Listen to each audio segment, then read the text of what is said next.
Is it bad enough yet? That is the question. We're going to find out in LA. Not sure. We'll see. We got to see how the vote turns out. Now, one of the things that's going on in LA along with the plain election is that this is a proxy fight for what's going on in the world. In November of 2024, 77 million people said it was bad enough in America, and we made a change. LA has an opportunity. Do the LA residents feel that the drug addicts and the homeless and the fires burning things down and the fake droughts and all of the nonsense, is it bad enough? Will they change? It's going to come down to two things. One, do the TDS sufferers hate Trump more than they want to walk by drug addicts and homeless people? Which is worse? They're going to have to figure that out. But the second and most important thing, 2024 was one, 2016 certainly was one, because there was a huge number of voters who had never voted before. That's the sure sign of, is it bad enough yet? The people who vote every single race, they're engaged. A lot of them aren't going to change their opinion.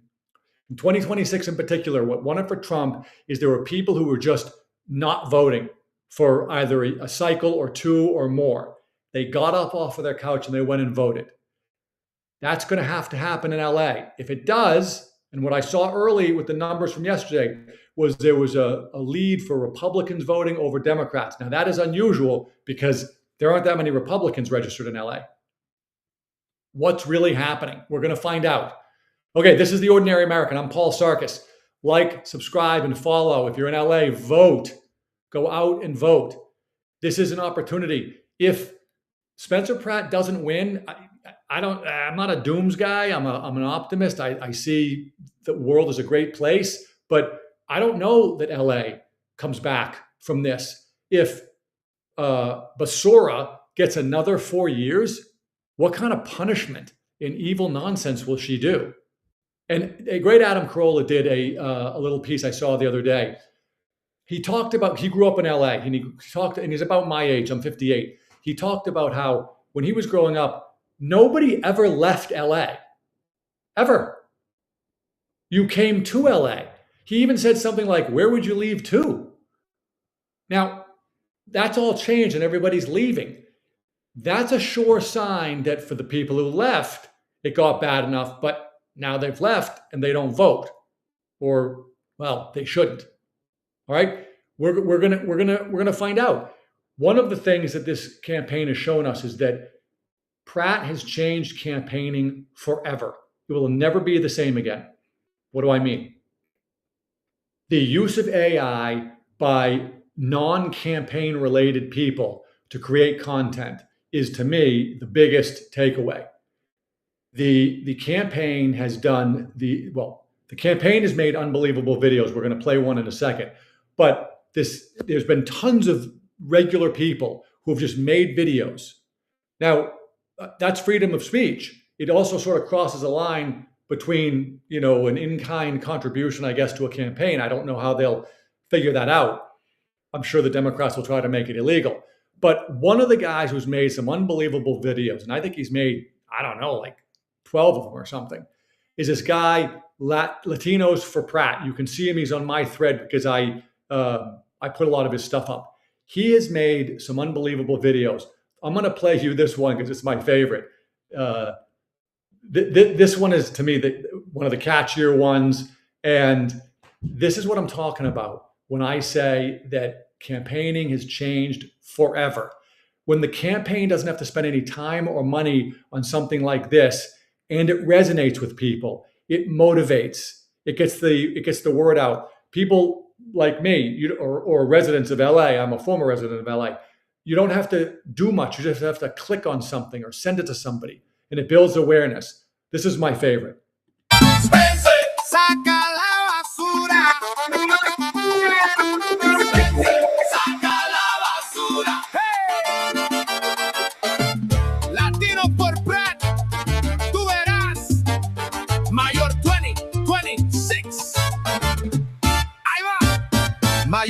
Took a trip way off the map while the hills caught fire. She was posting from abroad, Palisades go out to Dana, smoke in the sky. We were coughing in the kitchen, she was saying, bye bye. Spencer, saca la basura. Look what she left on our block. LA looking like a closet where the junk can talk. Spencer, saca la basura. All right, you get it. It's catchy. It's colorful. It's got a great message. And it's mocking her. You got to mock your opponent. Okay, it's mocking her. And it's mocking her on the most high profile things, the fires and take out the trash, because there's trash everywhere. And he calls her basura, okay? Trash, which is also a great sort of mocking, and it's partly her name, Bass. So he's changed campaigning forever. And it is, I believe, or at least it appears to me, that it is really, really resonating. So I want to play one other. So this is a, if I can find it. Wait, that's not it. He put out a video. I think it was this morning. That's not it. I'm going to get to that. No, that's not it. There it is. Okay. This is sort of like his final statement where he's talking about affordability. We aren't going to play the whole thing because it's a little too long. It's 4 minutes, but we're gonna play a few pieces from it. So this is his sort of final message from the video side of things. One of the most pernicious challenges for Los Angeles is affordability. From housing to food to basic services, everything is too expensive, and it's getting worse.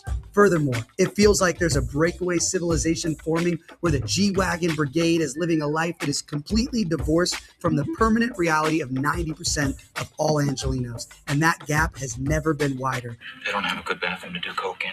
There are two ways to make something more affordable. You either lower the price or you increase your income. When you're making minimum wage, filling your gas tank takes years off your life.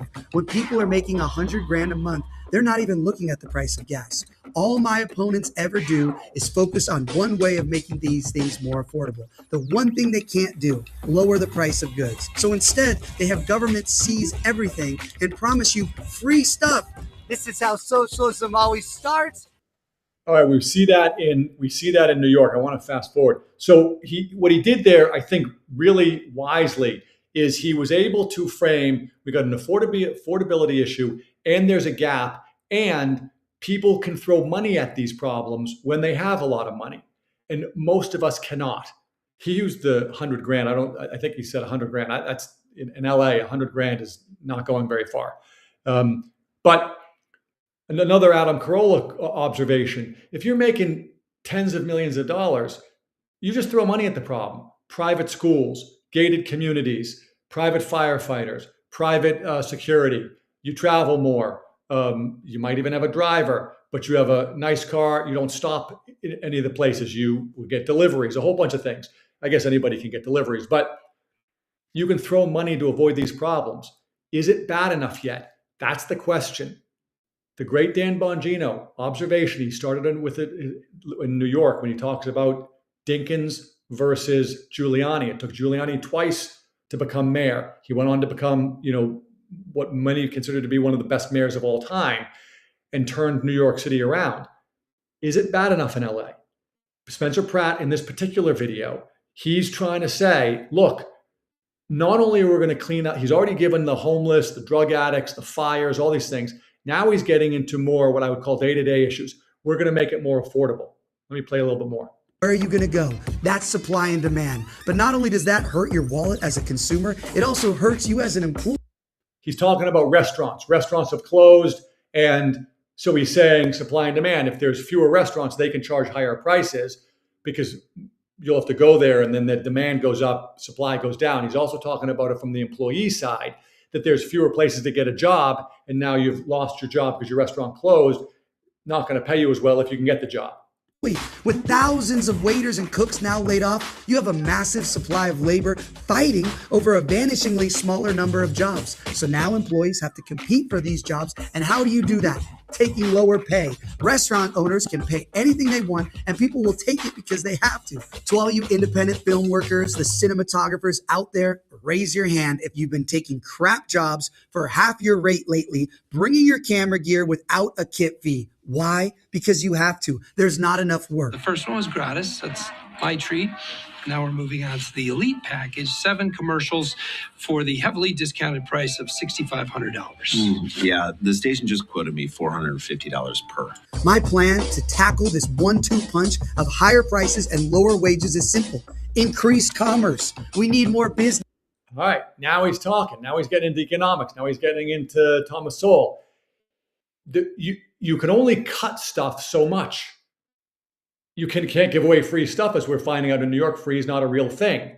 So what he's saying is, I'm going to increase commerce. By the way, I think he will.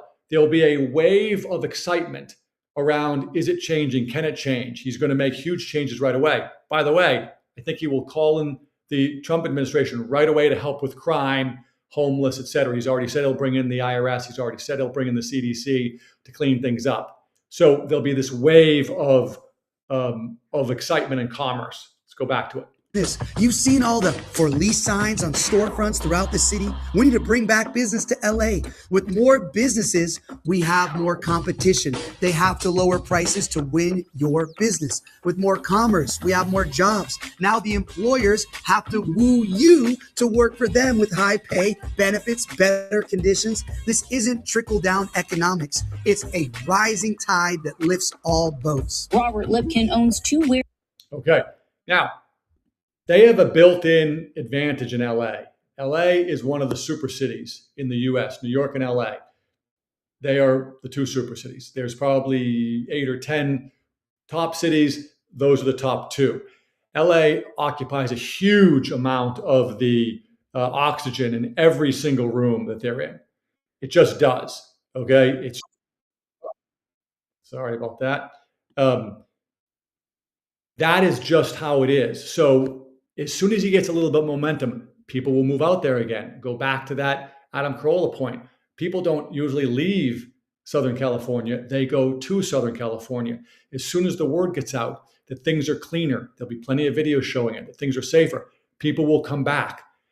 If Hilton can get in the governor's office, then they'll have the real, double, triple whammy to get things going. I want to play a little bit more of this. There's something at the end I want you to see.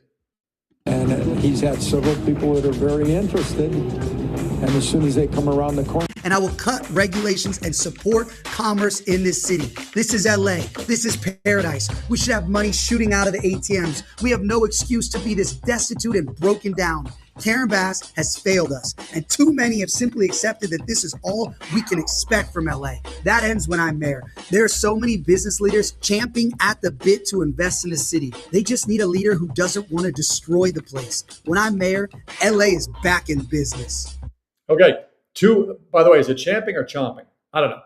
Good for him. Now, a couple of things here. He attacks one of the big tools of the left. They get you used to suffering. He says it doesn't have to be this way. We should have money coming out of our ears. Yes, LA should be that way. All the boats should be rising. He's attacking that, and he's saying, with the left, we've gone the other way. Everything sucks, and you just got to get used to it. You got to get used to when the fires tear down, take your home away. You got to get used to the crappy schools. You got to get used to the drugs and the homeless. You just got to get used to it. He's giving them that vision of the other. Contrast. Again, a Dan Bongino political observation. Contrast in politics. That is a great final statement. It's also an example of how he is changing politics. He's doing like Trump does. He's unbelievably available. He's on camera all the time. He's interviewing with anyone. He's filming himself. He's saying yes every time. He doesn't say no to anybody. Where are the others? They're doing staged events. Very few of them at that. Okay? Changing everything. All right. Now, here's one of the problems. Well, there's a lot of problems for the Democrats. The major problem for the Democrats is that they don't have any good candidates. How can I say that? Well, I mean, Newsom's the governor. I mean, I don't understand, honestly, how anybody votes for this guy. He is such a bag of wind and a half-wit. I want to play this, and I want you to sort of watch. I mean, first of all, he looks kind of stoned or drunk or something. His eyes are glossy, but this is from a Scott Galloway show, and Scott Galloway basically says what I've been saying, which is that this mayor's race is a proxy for what's going on, and he asks about the homeless situation, and you can see on the screen, is homeless more than just a housing problem? And Newsom goes into it's like word salad. I have no idea what he's saying. He's rambling on with they don't even make any sense. Watch this. The narrative that you just advanced in San Francisco as it relates to the last mayoral election, and change did take shape there. The incumbent lost. And there's a different set of spirit and pride right now. You're seeing real progress. You saw some of that progress candidly before Doesn't he look kind of stoned? And by the way, see how they have to go back and forth. Oh, you're seeing real progress. Well, there was progress before. Well, was there progress before, or are we seeing real progress now? He doesn't want to criticize the previous administration because the Democrats don't ever criticize themselves. Before the election, but it wasn't felt. People didn't see it, so they didn't believe it. So it's a liberalism. So if it's progress, but they didn't see it because they didn't believe it, is it progress? It's crazy making. That builds, yes, but you also have to have a mindset around visible results. And the ultimate manifestation of that failure, the byproduct of the affordability crisis, what's happening as it relates to street homelessness, unsheltered homelessness, and camp. Street home. I don't know. He's drunk or something, and I don't know what he's saying. Unhomeless, street homelessness. In particular, the permissiveness, particularly that came at peak during and after COVID as it relates to tents out on the streets and sidewalks, the quality of life. He's kind of blaming it on COVID. He's talking a lot of words. The diminution of quality of life, and this notion that we couldn't do anything about it, this sort of victim mindset that frankly was almost universal with many of the leaders in local government. And somehow we were applying the standard that it was compassionate to step over people on the streets and the sidewalks in the name of their personal liberty, when in fact the degradation of the communities, the businesses that were impacted by that, the family structure, mom that just wants to walk his or her kid or her kid down to the playground or in the stroller. It was outraged and furious and didn't trust government. And so it is the issue that defines people's angers. It's an issue that defines my anger as governor. Here's the good news. For the first time. So he's dribbling on, sort of naming the problem. By the way, he's borrowing from Pratt because he knows moms are pissed off, and he's trying to be empathetic and trying to say, oh yeah, there's a problem here. And he's sort of saying it existed before, but it didn't exist now. He's saying that there's some anger. He's talking like a politician. Contrast that with Pratt. Pratt just says, my house shouldn't have burnt down. There shouldn't be homeless people in the street. There shouldn't be drug addicts. It's not a homeless issue. It's a drug addict issue. I'm in close to 2 decades, God, no other governor, they don't say this, in decades, we've seen almost a double-digit decrease in unsheltered homeless in the state. Now he's getting into his talking points. Now he's getting into, I got to run for president, even though, I mean, look at his eyes. Something's not right. But he can't, because it's not true. I mean, the election in LA, I'm staggering over my words, because the election in LA is happening because homelessness is so bad. I don't know if the stats are real or if they're, they improved them by like 6 people and they fudged the numbers to say that was some kind of an improvement. Nobody in LA thinks that homelessness is getting less bad, which is why Pratt can run. Of California. We've not seen that. We've actually begun to stabilize the overall numbers. We're starting to see real progress as it relates to encampments, even in LA, by the way. Mayor Bass is making that case for her reelection. But again, it's hard because people have sort of attached so much of their discontent to the incumbent. San Francisco, we've seen that. Why have they attached their discontent to the incumbent? Because she was in charge for 4 years and didn't fix it. There's plenty more here to go through. And Scott Galloway does a pretty decent job of asking some questions. I'm not a big fan of Galloway, but I'm trying to show the contrast. I think you get the contrast here, and you're able to sort of see Pratt doing what he's been doing, and this guy doing what he's doing. And this is an example of the problem for the Democrats. they don't have any good candidates. Someday maybe I'll I wrote about this maybe a long time ago, but Hillary Clinton years ago kept everybody out of the national races because she wanted to run for president, and she was is a tyrant. Obama comes in and skips the line, beats her. Probably a corrupt election, but Hillary couldn't say anything. Then what happens is Hillary goes out and keeps the field cleared again because she wants her run when Obama's done. So you had kind of like a 20-year period where the Clintons kept everybody who might be a talented elected official on the Democrat side out. Then what happened? They moved way left, way left. And she's a lunatic lefty. They abandoned the Bill Clinton, the era of big government is over. You have to work get your welfare, working with the Republicans. They abandoned all that.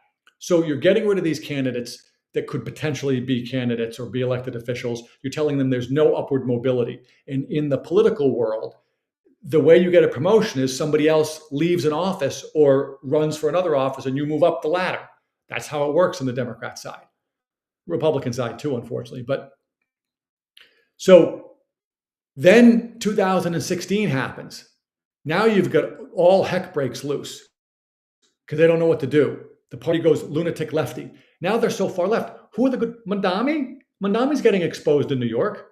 The New Yorkers are going to find out what they voted for. Basora? Newsom? Like, I don't believe these AOC. I don't believe any of these polls that say that on a national level, these people can really win if it's a legitimate election. I say it all the time.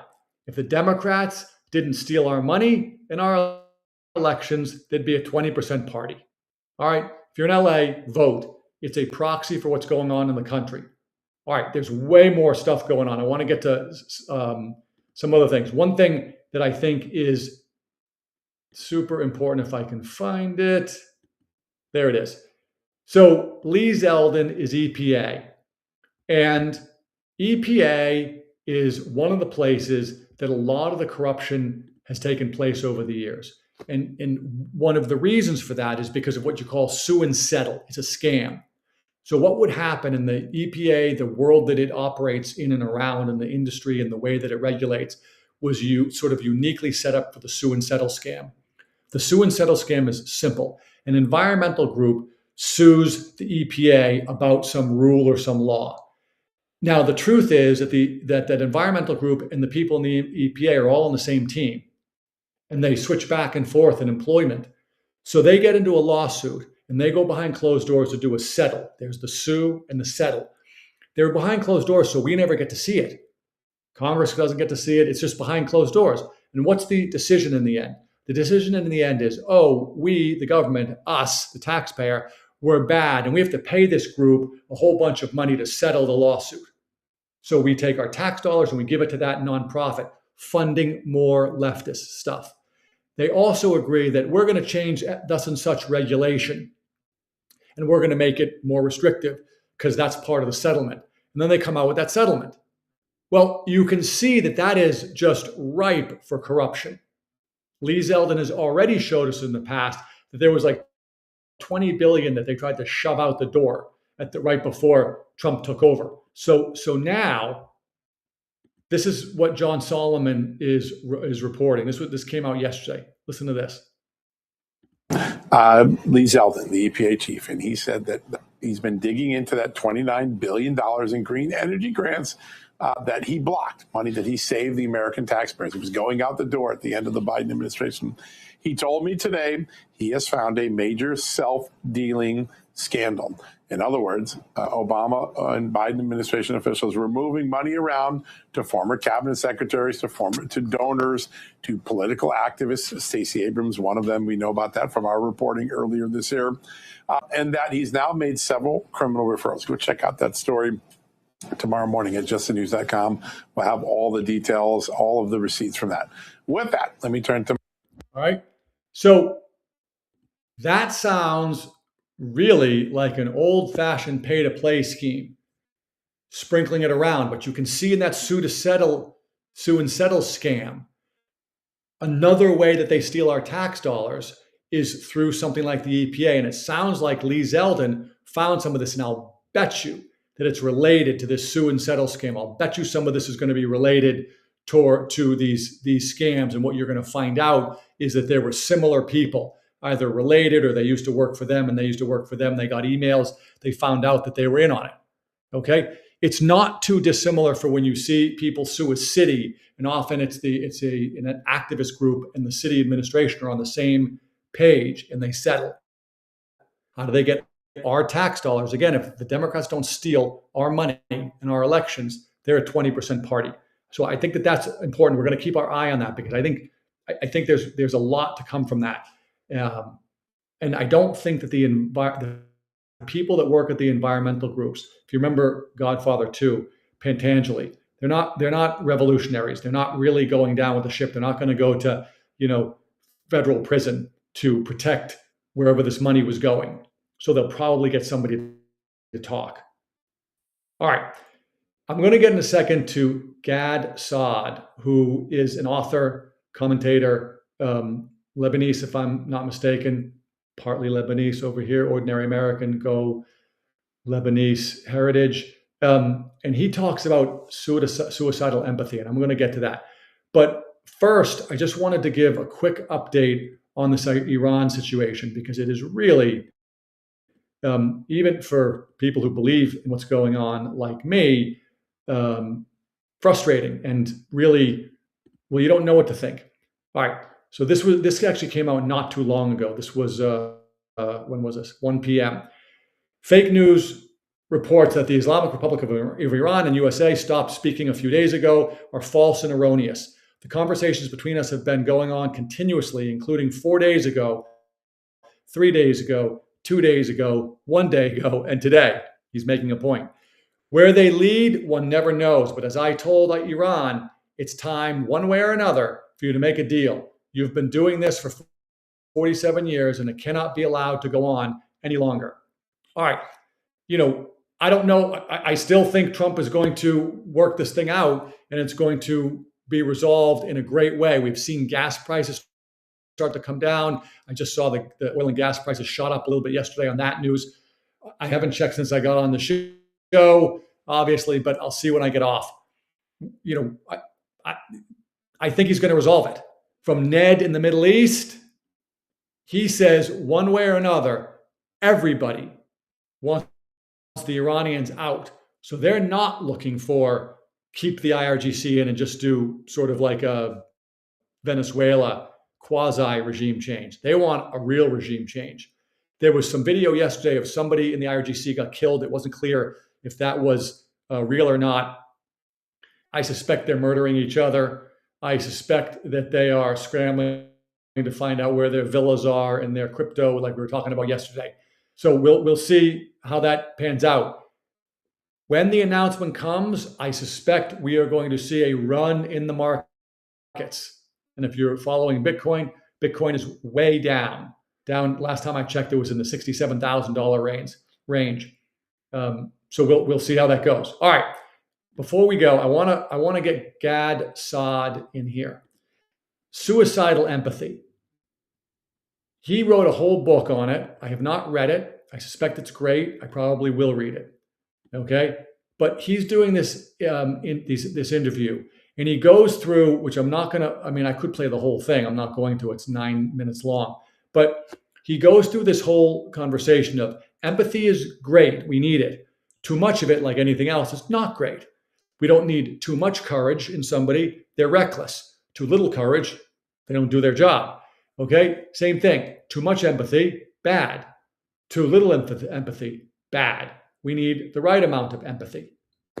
He gives a very graphic example that he says is a real world example of an American woman who wanted to help people in Haiti and wanted to show that she wasn't a racist. And so she goes down to Haiti and ends up being raped by a black guy. And she essentially comes back and says, well, I deserved it for all the white racism over the years. And what he's saying is, this is suicidal empathy. You have prioritized the wrong things in your head. So just listen how he puts this together at the end here. I think I've got it teed up right. Analogy. If you look at eating disorders, it turns out that Hippocrates 2000 plus years ago had identified very similar realities to anorexia nervosa today. And one of the conclusions is that anorexia nervosa only happens in cultures of plenitude, right? Ethiopian women who recurrently face famine do not typically suffer from anorexia nervosa. It's only when you have the luxury of actually, quote, suffering from these psychiatric disorders that you're able to exhibit some of this lunacy. So now you could see how I link it to your question. Ethiopians and people in Syria don't typically suffer from suicidal empathy. It takes a society that is so bored with its largesse that it could turn inward and kill itself. Okay. Great. What he is saying there is pretty obvious. You have to be super successful as a country. And then these things pop up like suicidal empathy. When you're less, and by the way, we want to be successful, but in many ways as a culture, we're evolving. We have to figure out how to live with our success. The woman who I gave you that he gives as an example, who went down to Haiti and ended up getting horribly abused, it was more important that she appear not as a racist than she be abused. That's not good for anybody because that behavior is awful. They don't have a right to do that, and nobody should do that no matter what. But suicidal empathy, she empathizes so much with him that she's willing to essentially allow herself to be killed. That's death for a society, obviously. He wrote a whole book on it. So pointing out that this ties back into the LA stuff. If you are so riddled with hatred for Trump that's the priority over stopping the drug addicts from blowing fentanyl in your kid's face at the park, you got a problem, bro. Okay? If you can't vote for Spencer Pratt because he's not a Democrat and you are a party person and you would rather suffer and let houses burn down, or you have enough money that you can throw money at the problem so you can shield yourself, that's a problem, bro. Okay? That's a problem. You're hurting yourself and you're hurting others. And as I say on the show, voting for Democrats is like breaking into jail. And unfortunately, what the Democrats do is they break other people into jail, and those other people can't afford to get out. Usually those people, we gave the example of Sergey Brin, spent tens of millions to get the Democrats in total control of California. Then he leaves. He uses his money and he leaves. Well, all the people that can't afford to leave are left suffering. Houses burning down, homeless people, et cetera, the dogs, dying and being abused from the drug addicts on the street. Okay, by the way, there's a great Latinos for Pratt has a great video just about Pratt helping the dogs. It's awesome. I highly recommend everybody go. You'll maybe lose an hour watching his videos, but it's fun and it's informative at the same time. Okay, but gets back to the original question. Is it bad enough for that woman who was raped in Haiti? Is it bad enough? I guess it wasn't. Let's find out today. Is it bad enough in LA? I hope so. I used to live there. I lived there for almost 20 years. I understand the culture. I understand the parks and the dogs and how things work. And I grew up in Massachusetts. I lived in Los Angeles. Those are two Democrat strongholds, or at least LA was when I was there. I actually was joking with somebody this morning. We moved to LA in 2004, which was kind of right at the tail end before everything started going crazy lefty. So we got a few good years before it went crazy lefty. But I would love LA to come back and be normal again. It doesn't need to be like this. But I've lived in these areas and I've spent an awful lot of time in Hawaii, another Democrat stronghold. I spent an awful lot of time in and around Democrats. I've only worked for Democrats. I've been involved in state government, local government, from a professional point of view, my whole life. Okay, all Democrats. I understand. Okay, I think I shared on the show once, a great state senator in Massachusetts once told me, our job is to employ the unemployable. That's how the Democrats think. Tip O'Neill, when he did the big dig, we did this a few days ago. He said it was essentially his gift, his inheritance he was leaving for the working man, because it took whatever years and went from a $2.4 billion budget to a $24 billion budget. Use our tax dollars, okay? It doesn't work. You're seeing that in LA. Let's see. I hope it's bad enough. I really do. I hope it's bad enough. Okay, we're going to be back here tomorrow, 2 p.m., I hope with great news, although they say it, they were preparing us for this now already. They're not going to have a result in LA. Why not? There should be a result right away, same day. If there's not, there's shenanigans. There's not a question of whether it's going to be corrupted in LA, it's how much. So if you're in LA right now and you haven't voted, go vote, bring people, post it on social, overwhelm the system, make a statement. Having Pratt get into the general election, which is in November, is not, it's a good alternative, but he needs to win tonight. He needs to win today. And I think that he can if it's not corrupted, because I do think it's bad enough. I've talked to enough people out there, friends who used to be hardcore lefties, and now they're sort of saying like, this is a bridge too far. All right, that's it for today. The Ordinary American. We try to attack things from an ordinary American's point of view. Please like, subscribe, follow, leave comments. If you've got any topic that you hear that you want us to go into a deeper dive, please let us know. I'm thinking about, I think we're going to do a special episode. It might be over the weekend or maybe one night.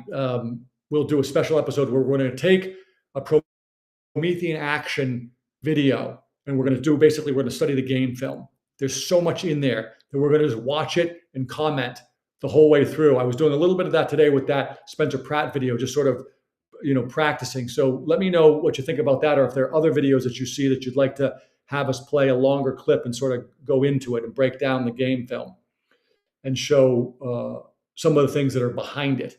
Because most people don't have enough time to put all of the things that are important into their content. All right. Until tomorrow, 2 p.m., as the great Father Mike Schmitz says, I'm praying for you. Please pray for me.